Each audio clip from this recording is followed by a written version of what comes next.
want to hear about how I met my husband?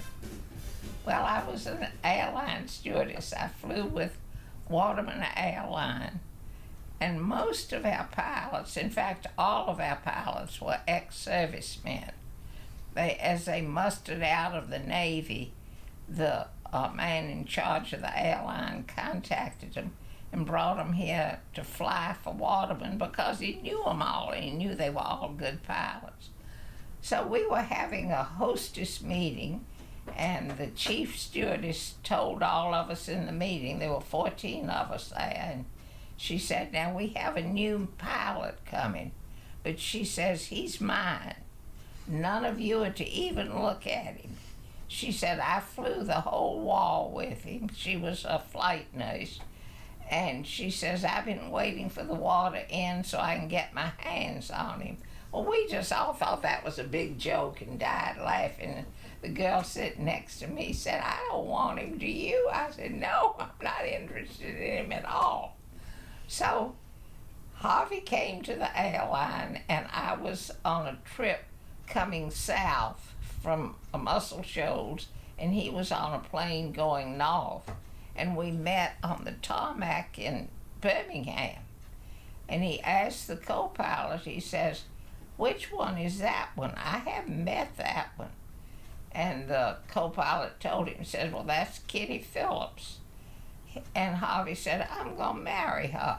And the co-pilot said, no, you're not, because she won't give up flying for anything, and she sure wouldn't give it up for you.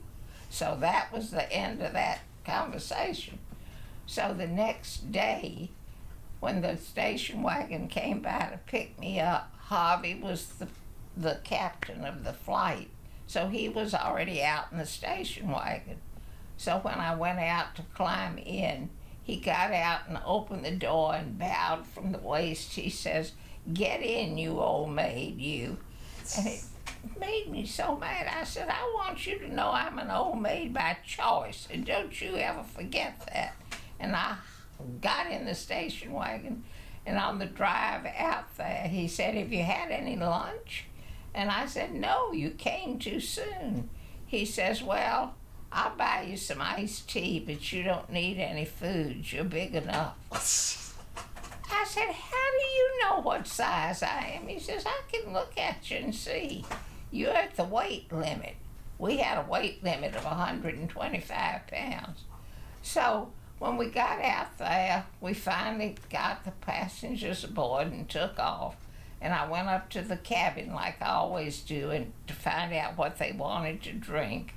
And the other man wanted coffee. But Harvey says, I want hot cocoa, which meant I had to heat the water, mix it. He knew all this. So when I took the hot cocoa up there and gave it to him, when I turned to come out of the cockpit back into the cabin, he turned and tried to pinch me. And I shot through the door. I've never been so embarrassed. Well, when the whole flight was over, and he pulled stuff like that all day, so we came in that night, and we're riding in the station wagon. He says, how about going to the movie with me? I said, I wouldn't walk across the street with you. I don't want anything to do with you. So he said, oh, I'm new in town. I don't know anything. What are you going to do anyway? You could go to the movie with me.